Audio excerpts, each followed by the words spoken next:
Currently, we're at my husband's boss's wedding. The celebration is full swing, and my husband's had a bit too much to drink. When his boss mentioned his bride's homemaking skills, my husband said, "My wife can't cook, and she never cleans up." I couldn't believe he'd make fun of me like that, especially with me right there. I shot back, "Should you really be critiquing your wife's housekeeping skills when you're lying about business trips to stay at your mistress's place?" He looked totally shocked, and his boss just gave a confused, "Huh?" This is just the tip of the iceberg for my revenge. I'm Vicky, 32 years old. I'm a freelance certified public accountant and work remotely from home. My job as a CPA involves managing financial information, producing reports, and auditing. In simpler terms, I'm self-employed and provide financial services to my clients. I married my now husband, an office worker, 3 years ago after a friend introduced us. I was instantly attracted to his outgoing and friendly nature. It wasn't like me, but I went out of my way to get his attention. Fast forward, and 2 years ago, we welcomed our daughter, Amy, into our lives. While I'd love to say everything's been a fairy tale, since getting married, I've noticed Arthur tends to slack once he feels he's secured something. He does his job, pays his bills, and isn't aggressive or mean. But he doesn't lift a finger at home, dumping all domestic and childcare duties on me, claiming, "That's a woman's job, right? I'm working hard out there, so quit nagging." What century is he from? I'm not asking for him to take over everything, just some support when I'm swamped. He assumes my days are a breeze. He thinks I'm lounging around, working when I feel like it. He even once quipped about my setup. "It must be sweet staying at home all day. I've got piles of work, a boss to please, and clients to deal with. You wouldn't get it."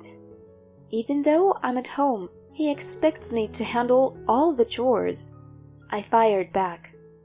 "Hold on a sec. I am working from home. Juggling that with Amy is not easy." He responded, "Really? Looks to me like you're just goofing off on the computer. Wish I could work from home and take it easy without anyone seeing." He said it with a smile. I don't think he meant any harm, but it did irk me how he downplayed my work. On the bright side, he occasionally takes Amy to the park, and they play together sometimes on weekends. He always makes it a point to be home for special days like birthdays or Christmas, showering Amy and me with gifts. We've had our share of good times. That's why I've been keeping my frustrations to myself. I mean, maybe this is just how relationships are. No one's perfect, and compromise is part of the deal. I don't want to split from him. I take pride in how efficiently I juggle my remote job, house chores, and taking care of Amy. We had a system that kind of worked. But recently, his behavior has been off. He used to be a homebody on weekends, either buried in his comics or playing games. Lately, he's rarely home, often saying, "I'm heading out. Don't bother with dinner for me," before heading out the door. He doesn't just disappear from home on weekends. He's also often working overtime during the week. Sometimes, he even says he has to pull an all-nighter at work and then returns the next morning. It's strange that it happens so often throughout the month instead of just once or twice. This got me worried, so I confronted him about it one day. "Hey, it feels like you've been coming back home in the mornings a lot. Plus, you're always gone on weekends. How about we spend some quality time together as a family?" But his response was harsh. How can you give your husband grief when he's busting his butt for this family? I'm killing myself out here working for us." He gave me a fierce look. But being the kind of person I am, I didn't look away. "So, where are you always heading off to? At least tell me that. I'm not telling you to stay home. I just want to be in the loop." "I've been hanging out at my boss, Carlos's house. His fiancée loves hosting parties all the time, and since I report to him, I get invited a lot." I'm familiar with Carlos. We've met. I've even attended one of his extravagant house parties. Carlos's fiancée, Sarah, was a model back in the day, and is drop-dead gorgeous. Word is, they're living together and planning to get married. Sarah's my age, 32, but she could pass for someone in her early 20s. She's got fair, almost glowing skin and large eyes, rosy lips and vibrant apple-colored cheeks. She's slender with a graceful frame. Even seeing her as another woman, I had to admit she was a knockout. But personality-wise, she left a lot to be desired. Sarah, I remember the first time I went to their house party and she walked up to me. That's a memory I wish I could shake, but can't. "You're Vicky, right? Heard your cooking isn't that great," Sarah remarked with a sly smile. Her comment caught me off guard, and I responded, "Who told you that?" "Arthur was venting about it. Said he dressed dinner time because of the bad food." Her words left me reeling. The idea of Arthur bad-mouthing me to others was inconceivable. She went on, "It's okay, you know. Everyone's got something they're not great at. And just because you think your meals are tasty doesn't mean your husband agrees. Guess you'll have to step up your cooking game."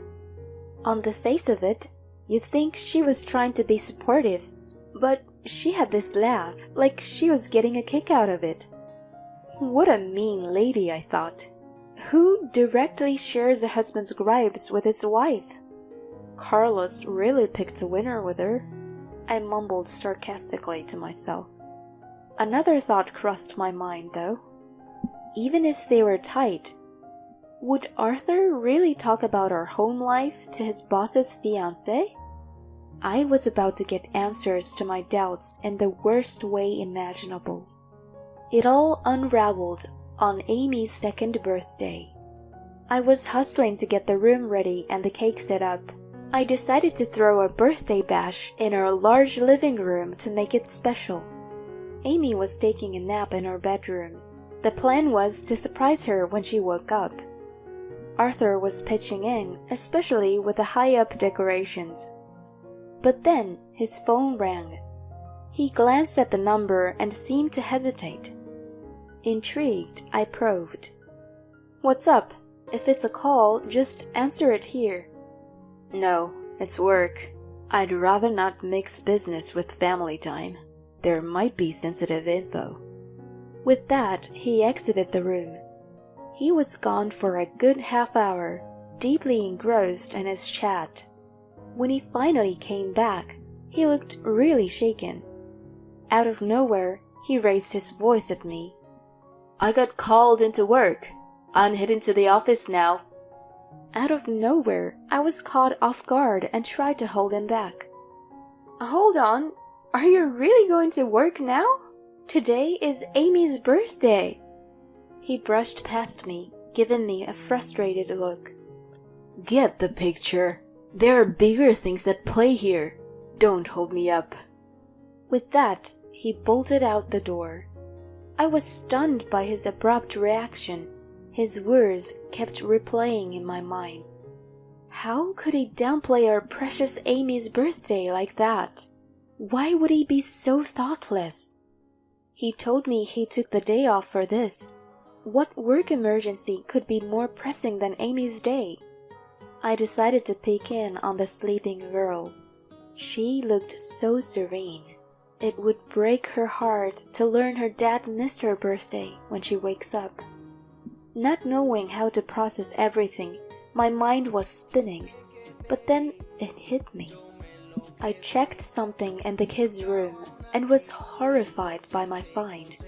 Anger welled up inside me. So that's what's been happening. That's the real reason he dashed out. I won't forgive him for this. The next day, Arthur came home like nothing happened. Flashing a grin, he said, "Sorry about yesterday." I replied with a smile, "It's all right." But inside, I was plotting my next move. After a while, he filled me in about Carlos and Sarah's upcoming wedding. Turns out, she was expecting, so they sped up their wedding plan. We got an invite, and I had my own plans for their big day. Everything was going off without a hitch at the wedding. Arthur was living it up, sipping enough to get rosy cheeks. As I nibbled my food, I kept an eye on him. Just then, the couple of the hour, Carlos and Sarah, walked over. Sarah, in her stunning wedding gown, turned heads left and right. All the men there couldn't get their eyes off the princess. Smiling wide, Arthur patted Carlos on the back. "Carlos, congrats!" Then he asked Carlos, "What's your favorite thing about Sarah?" A bit shy, he answered, "Her cooking, I think." Chuckling, he added, "That's totally not like my wife. She struggles with house stuff. Bad cook, not the best cleaner. Wish she could pick up a few tips from Sarah." It was pretty gutsy of him to diss his wife with her right there. Sarah let out a laugh at his comment, while Carlos smirked and said, "You shouldn't talk bad about your wife like that," he cautioned Arthur. Seeing my moment, I jumped in. "Bad cooking and cleaning? How would you know? When you're always out on fake business trip, sneaking off to your mistress's place." Both Sarah and Arthur looked surprised at my words, while Carlos blurted out a confused, "What?" Pushing forward, I said to him, "Carlos, you were out of the country for a month recently, right?" Oddly enough, my husband was gone at the same time. Are you connecting the dots? At first baffled, realization dawned on his face. "Wait, what are you hinting at?" he asked, his voice shaking a bit. Keeping my cool, I spelled it out. "It's pretty simple. Arthur was at your place the whole time, just him and Sarah." Carlos's eyes widened in shock, darting between Arthur and Sarah. My husband seemed rattled, and Sarah shot me a piercing look, biting her lip. "Really? Don't throw around baseless claims. I'll take you to court for slander." Boosted by Sarah's feisty response, Arthur also began to berate me. "Exactly. You think you can frame me like this? Just because you got wind of some gossip, you're pulling this ugly trick? That's low. Say you're sorry to me and Sarah, now." I let their outburst roll off me, pulling out my phone and hitting play on a video. Loud and clear, the footage displayed my husband in our kids' room on a call with Sarah. "Sarah, you're expecting? Whose baby is it? Wait, mine?" His flustered voice followed. Carlos's expression tightened, signaling a game-changing moment. The video kept rolling. "I was with you the whole month Carlos was traveling. What should we do? Neither of us wants to split from our partners, right?" And then the kicker. "Okay, we'll fast-track the wedding, and the kid will be known as Carlos's. Best that way. If my wife finds out, it'll be a nightmare. Just keep it between us. We gotta figure out as soon as possible." The clip wrapped up. Since I played it so loudly, everyone around us was all ears, setting a scene abuzz. A nanny cam in the little one's room had caught the whole thing. I got it because our toddler, Amy, is a little firecracker and prone to getting into mischief. I kept quiet about the camera, anticipating Arthur would grumble, going, "Total waste of cash. We don't need it." So, clueless about the camera, he chose the kids' room for the risky call with Sarah. What followed was sheer pandemonium, with Carlos absolutely fuming. "Sarah, what is this about? You said it was my baby. Were you playing me all along? And you, Arthur, after everything I've done for you, you chase my fiancé?" Sarah started crying. "I'm so sorry. I lost myself. Please, just calm down." Arthur scrambled for words. "I can't apologize enough. Hear me out. There's a reason behind it." The scene was bedlam. Needless to say, the wedding was off. "We'll hash this out later," Carlos muttered to me, lowering his gaze. With eyes blazing, Carlos escorted a weeping Sarah out, followed by both of their families. She was in for a storm from both sides. What remained was a mix of bewildered guests, me, and shell-shocked Arthur. "You planning on hanging around like a statue?" I said, and he snapped. "What did you just unleash, making a scene like that? Crying foul? All because you hooked up with your boss's girl and she's expecting, no less." Stumped by my response, he glanced downward, then hit me with puppy dog eyes. "You're not thinking about a divorce, are you? With all the dust settled, you've gotta feel better. Amy needs both her parents. Sarah and I are done. We get a redo, right?" More than ire, I was taken aback by his brazen plea. Did he honestly think we could just hit the reset button after all of that? The real reason he doesn't want to split is because Carlos is onto him about the affair. From the get-go, Arthur hasn't been making a lot of money, and after this mess, his job's probably on the line. If I go after him for alimony, his life's definitely taking a nosedive. That's his main reason for dodging a divorce. How self-absorbed is that? I let him have it.